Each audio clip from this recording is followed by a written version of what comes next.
The fastest way to kill a racing dynasty isn't a mechanical failure on the final lap. It's a man in a trench coat, a thumb drive, and a betrayal that started in a locked archive in Stuttgart. In the late 90s, the world of GT1 racing was a blood sport. Mercedes-Benz and Porsche were locked in an engineering arms race that bordered on insanity. But while the engineers were obsessed with drag coefficients and downforce, the real war was being fought over paper. Specifically, the highly guarded blueprints for the 911 GT1's front-end geometry. These weren't just lines on a page. They were the key to an unfair advantage. Whoever held them held the ability to neutralize the competition's aerodynamic profile before the season even began. A top-tier design lead, feeling undervalued and overlooked, saw his exit strategy. He didn't steal money. He stole intellectual property that was worth more than the entire factory team's annual budget. Under the cover of a rainy Tuesday, he walked out of the R&D vault with a microfiche containing the suspension kinematics of a car that was destined for Le Mans glory.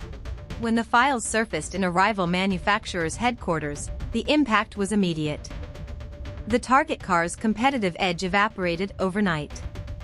Every time the Porsche entered a high-speed corner, its rivals were already there, using a mirrored version of their own secret sauce to block the line. It turned the most dominant machine of the decade into a mid-pack runner. The fallout was catastrophic. Millions in R&D dollars turned into burning piles of scrap metal. Sponsors jumped ship.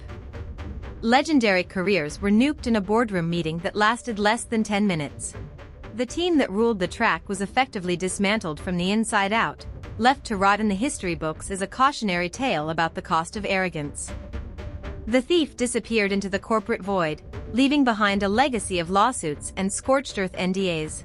Today, those original blueprints are buried in a legal black hole, locked behind litigation that has outlived the cars themselves. We talk about racing as a test of machine and driver. We praise the displacement of the flat six, the bite of the carbon ceramic brakes, and the perfection of the chassis balance.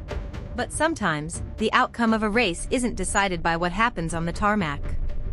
It's decided by what happens in the shadows, where a stolen secret can turn a championship trophy into a worthless piece of glass.